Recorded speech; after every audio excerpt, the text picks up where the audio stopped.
In the heart of the bustling city, where chaos and crime thrived, there lived a man named Victor. For years, he had donned a mask and cape, fighting against the forces of evil as the city's beloved hero. But as the days turned into years, and the battles grew more relentless, Victor found himself questioning the very essence of heroism.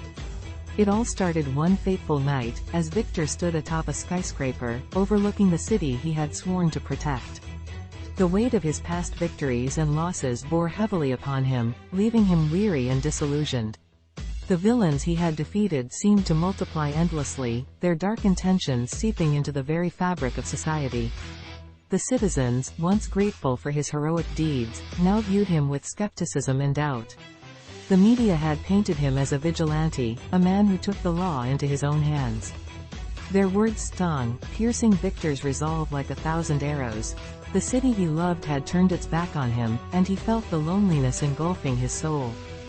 One night, as he patrolled the city's dimly lit alleys, Victor stumbled upon a scene that would forever change him.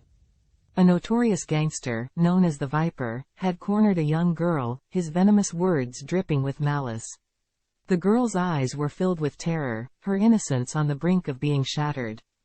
Victor's instincts screamed at him to intervene, to protect the innocent as he had always done. But this time, something inside him snapped. He watched, frozen in his tracks, as the Viper's cold, merciless hands closed around the girl's frail neck. In that moment, Victor made a decision that would alter the course of his life forever. He would no longer be a hero. With a newfound determination burning in his eyes, Victor embarked on a path of darkness, forsaking his cape and mask. He delved deep into the underworld, hunting down every villain that had plagued the city. No longer bound by the restraints of justice, he became judge, jury, and executioner. One by one, the villains fell at his hands. The city's criminals shivered in fear, their once dominant reign crumbling before Victor's relentless pursuit of vengeance. The streets ran red with the blood of those who had once reveled in chaos and despair. But as the city's villains dwindled, a void began to manifest within Victor's soul. With each life he took, a piece of his humanity slipped away, replaced by a cold emptiness. The line between hero and villain blurred, leaving him questioning the very essence of his actions. In the depths of his despair, Victor found solace in the memories of those he had failed to save, the faces of innocent lives lost forever haunting his dreams.